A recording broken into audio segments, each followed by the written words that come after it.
सुरक्षा। क्या है ये सुरक्षा? क्या कोई कवच है? क्या कोई सीमा है?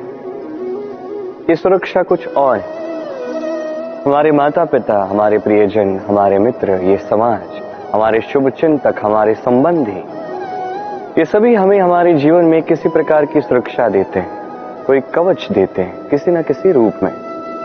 और देखा जाए तो हमारे पराक्रम में, हमारी वीरता में, हमारे साहस में यही सुरक्षा सबसे बड़ी बाधा बनती है। कभी देखिए, जब आपको कोई सुरक्षा ही न मिले या आप इस सुरक्षा को तोड़ के बाहर निकले, तब आपकी ये वीरता चरम सीमा पर होती है। क्यों?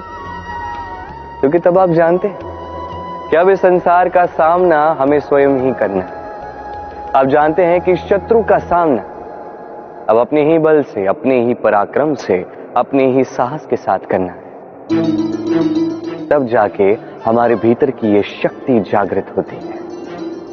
ये शक्ति यहीं बसी है, बस इसे पहचानना है, इसे जागृत करना है, और ये सुरक्षा के टूटने के पश्चात ही होता है। और जो अपनी शक्ति को जानते हैं, जो स्वयं पहले से ही शक्तिशाली होते हैं, वो स्वयं ही अपना कवच निकाल के तोड़कर फेंक देते हैं, कर्ण की भांति।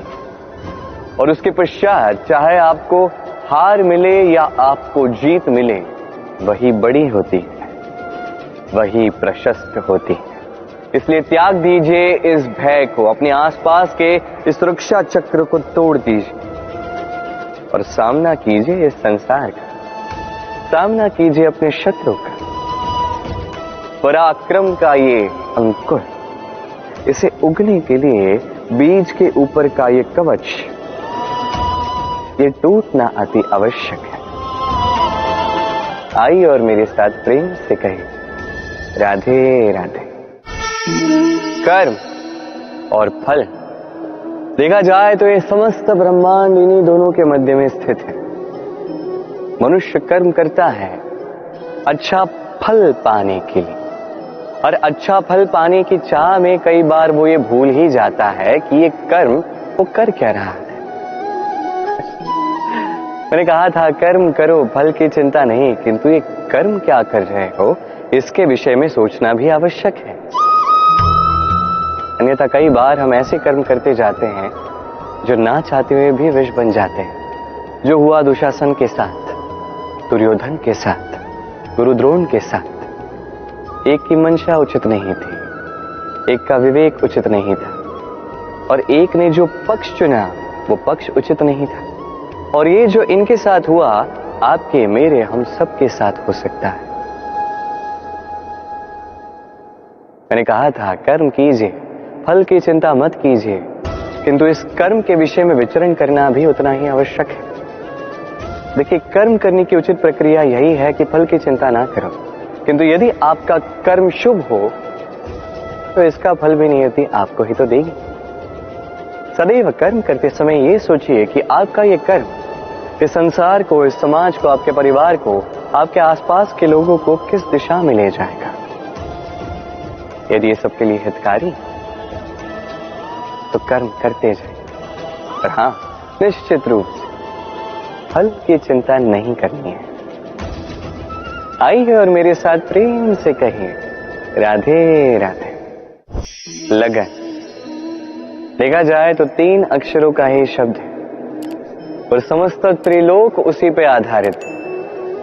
आप इस संसार में आए हैं तो साथ लेंगे, निश्चित रूप से बदले में कुछ देना भी होगा।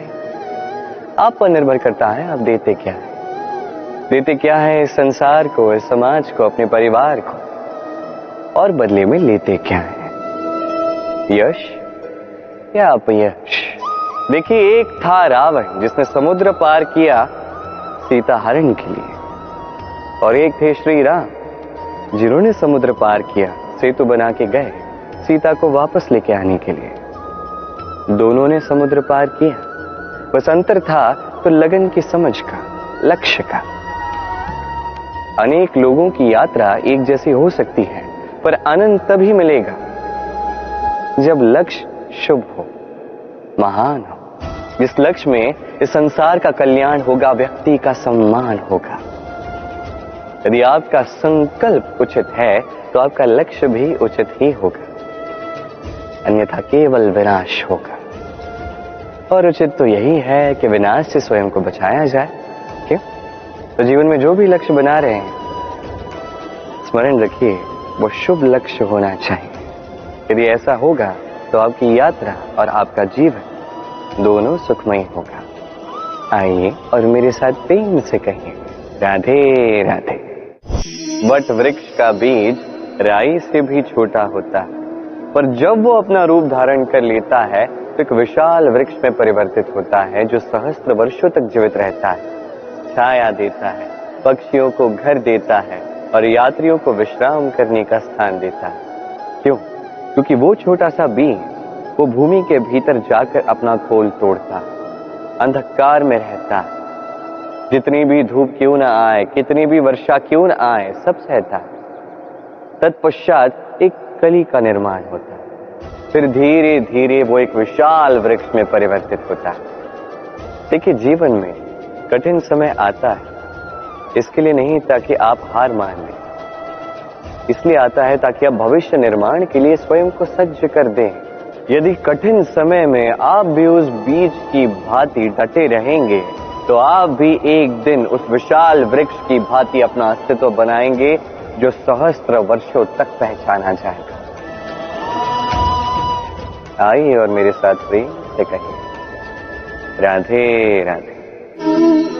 संचय। मनुष्य जब से सोचने समझने लगता है, संचय करना आरंभ करता है।